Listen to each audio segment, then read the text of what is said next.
I think the Giants is the worst opening because not only are they bereft of talent on defense, they also have some entrenched things that you have to deal with, including Tom Coughlin, including Dave Gettleman, the GM there, who seems to be, and I don't know him personally, but his media persona comes off as someone who is very arrogant and kind of bullheaded. If you're going to come into that and go and contend with a guy like that, that's not attractive. If you are a coach who has options, I'm not sure you want to go to this team that has a quarterback that they're not sure about, has really no discernible talent on defense, no big guys that you're like, we can build around, but has a guy who's running the operation that you don't necessarily trust and believe in. And then on top of it, you're in the biggest media market, like especially these guys from college who make it their first and potentially only opportunity in the NFL. You are putting your faith in the hands of a man who made a joke of analytics. And it was Dave Gettleman, who was talking about the advanced scouting things that we use today and the advanced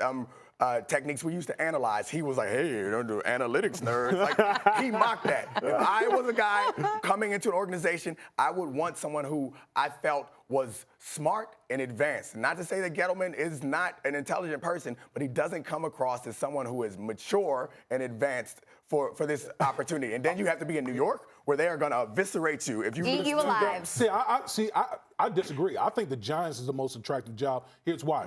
Listen, regardless of what your opinion is with Daniel Jones, and everyone has various opinions of him. I thought he had his spells where he played pretty good football this past year. But when you look at the Giants playmakers on offense, you got your young quarterback who you have under control for about 3+ years at minimum. You got Saquon Barkley. You got Sterling Shepard. You got the tight end Evan Ingram. So there are playmakers on offense. They have the most cap space of any team that's without a head coach right now. We all know what side of the ball that the Giants need to work on, the defensive side of the football. So there is plenty of cap space to allocate to that side of the football. Okay, and then the most important thing, when I look at organizations, and I know lately some people might have questions, but the Giants typically over the history of their franchise have been a blue chip type of organization from I firmly don't agree with that. From an ownership perspective, regardless, like I said, and in the past few years, there's been questionable things that they've done. But overall, the Giants, from an ownership standpoint, it's still regarded as a blue chip The Cowboys franchise. will have more cap space when and if they fire Jason Garrett. But they still got to deal with the quarterback. I'm sorry. I'm going to say that I'll actually agree with you, D. Wood, and I'll say the Giants, but I'll say the Giants because of an equation, Neek, that you told us about earlier on when you said results minus expectations is what dictates a quality head coach. And I firmly and fervently agreed with that equation. The Cowboys' expectations are significantly higher than that of the New York Giants. The Cowboys' expectations are to go to and win a Super Bowl here in the imminent future. The New York Giants win 9-10 games, and 9-10 games will win you the NFC East. So I think the Giants' job is more lucrative, not necessarily because of the roster, not because of the talent on the roster, but you're talking about a place with a ton of expectations in Dallas versus a place with the New York Giants where if you win 10, they will be thrilled at this point in time. 10 is really hard, but I understand. I agree with you that the best argument is that the bar is low. But all these teams, there's one team with a quarterback.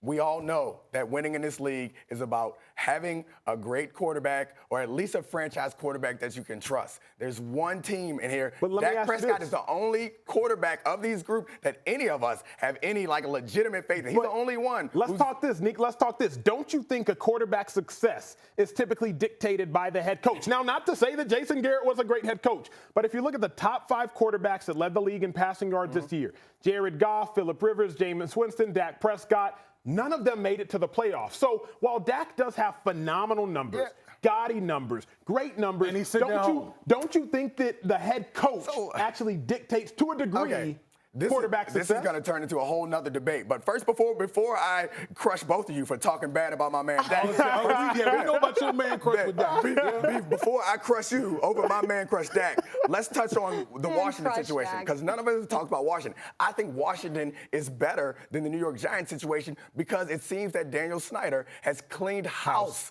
He's gotten rid of everybody from Allen down to the head athletic trainer. It seems that you are in a position there and where you can come in and you can build an organization. But you know what the problem with that is? Yes, he has cleaned house. And the expectations are also low there. But you know what the problem is?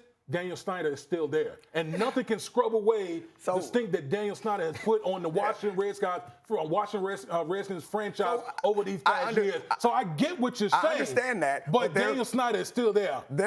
To use your terminology, there are a lot of stinky owners in this league. and teams manage to win in that circumstance. And it suggests that you believe that he can't grow and change and learn. It seems to me that everybody near the organization suggests that Daniel Snyder is taking more of a backseat roles in recent years because he understands that that's the way to win going forward. So that aside, back to what you jerks said about Dak Prescott. You talked about him like he's a stat stuffer, like by all advanced metrics that take into account defense's ability, take into account time in the game, or the situation of the game. He's not just stuffing stats. Dak Prescott is awesome. The problem with that team in saying that they're not in the playoffs, blaming Dak Prescott is not fair. He had a bad game against the Eagles. That is right. But they're not in the playoffs because their defense was atrocious. Thanks for watching ESPN on YouTube. For more sports highlights and analysis, be sure to download the ESPN app. And for live streaming sports and premium content, subscribe to ESPN+.